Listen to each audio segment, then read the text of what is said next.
Alright, so ordered the other gear from Odometer Gears, and hopefully this one's the right one. Better be the right one. 40 bucks. So we'll see if this works out.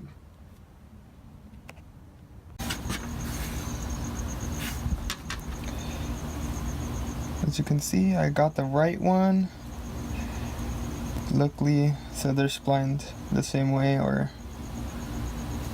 I guess geared the same way. You actually have to have it pressed onto it, so some way, somehow, you're gonna want to press the seat gear onto the threaded rod. Just enough so you can get the little seat clip back on. Okay, so I pressed on the new gear. You can see, let me focus it. As you can see, pressed it on all the way, enough for the little clip and to go on the top of that. And the way I did it was I just used this vise, put the gear in there.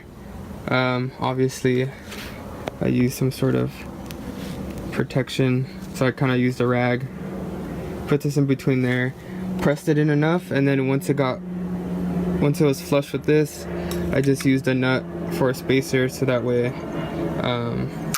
the top of this wouldn't be pressing up against the metal here. So yeah, so that's how I did it. Really easy, no problem.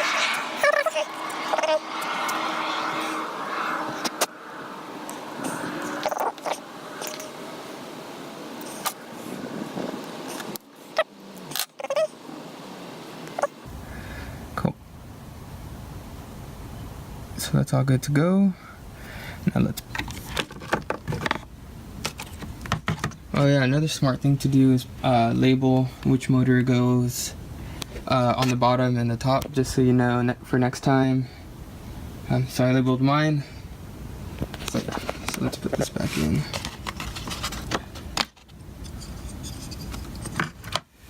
And then just be sure to re-grease everything.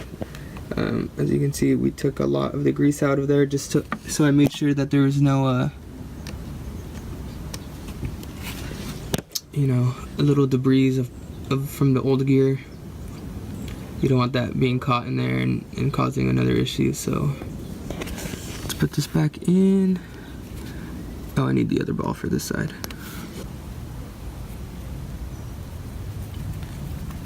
Okay. Let's put this back in here. Oh, shit. Maybe not. Hold up.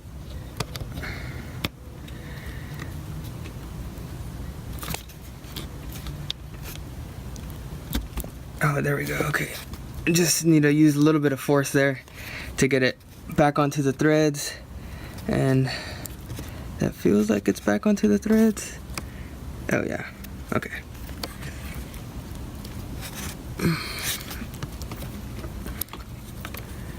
As you can see, if I spin this, it kind of spins that. Okay, so you gotta just make sure everything's kind of pressed it all the way in there. It may look like it went in all the way, but I think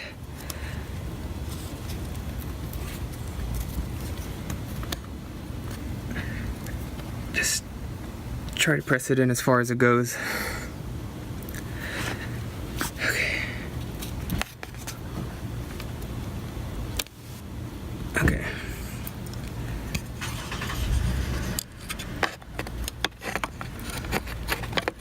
Let's put this back on. Looks like this can go in a little bit more, but maybe not. It looks like the pink one down there is a little bit more in there. Okay, now. Okay.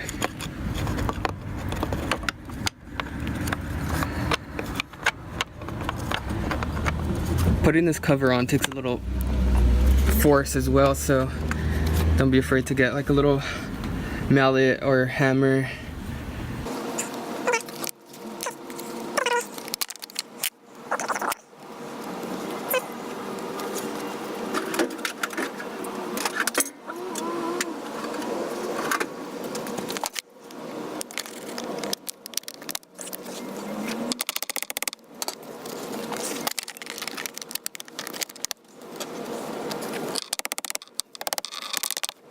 As you can see,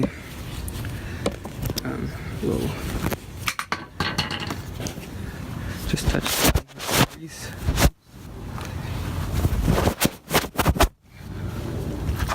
Alright, as you can see, the gap's getting smaller.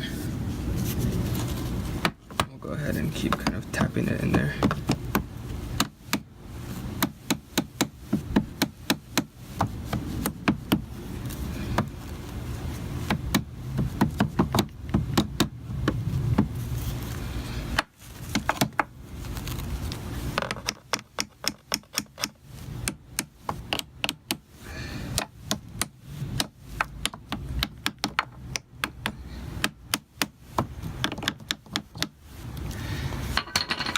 Okay, and there you kind of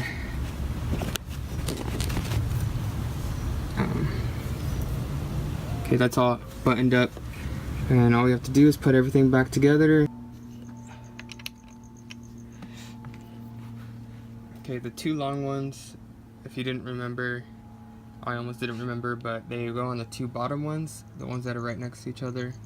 The way you know is because this one just doesn't slide in. This one down here just doesn't slide in either, but these slide in.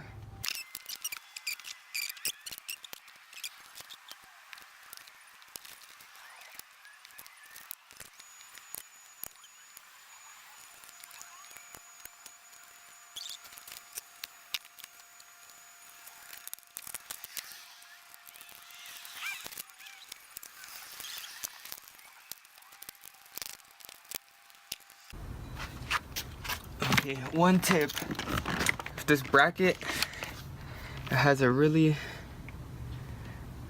sharp end to it, and I just sliced my finger, so just be careful of that. And I didn't have any regular band-aids, so I had to use this polka dot one, whatever. Alright, so after that's all buttoned up, last thing is this bracket and then the cover. The bracket takes the star bits with the hexes on the top, and I believe this star bit is a T25. The smaller ones that were here were T20s, and then these were also T25s.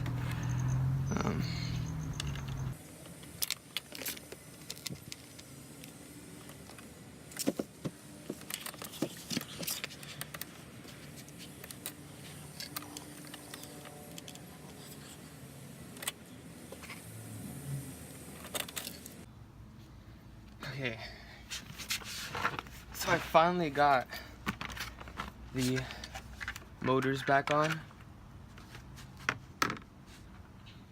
This bracket took me forever, so a tip, I'd screw in, or at least start the threads up to about like halfway on both of these star bits with the hex bolt on the top, and then I would screw the motor in, because it was really hard when I had these screws screwed in. It was really hard for me to even get like an adjustable down there or anything. There's barely any room, at least for this side.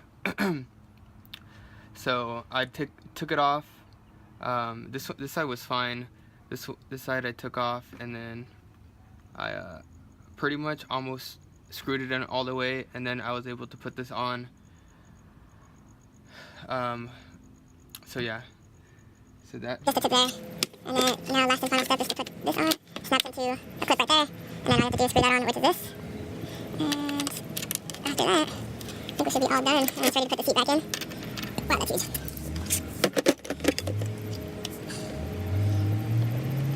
What is this?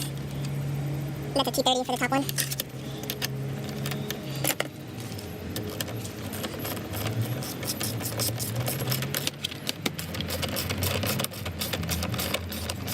don't need to screw this in too tight just to where it settles, because you want to crack the plastic, or you don't want it to crack over time due to heat, heating and cooling. And yeah, time to put it back in the car. I wish it wasn't, when I had taken out the plastic gear, the seat, it had reclined all the way back. So now I think it's going to be a nightmare to get back inside the car. But we'll see. First, let me just, this thing like that, cool. So yeah, that's how this thing is reclined, it's so crazy. Oh yeah, they're not in the best condition, but better than what I've seen before. So yeah, let's get this back in, and I'll come back to you. Last and final bolt. Seat works great. Just waiting on this last bolt.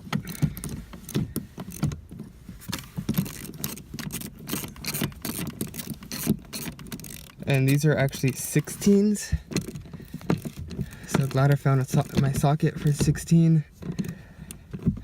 Works amazing. I'm gonna tighten it just enough to where it doesn't budge. That one's in. There's the one I just did. I need a vacuum down here. And then,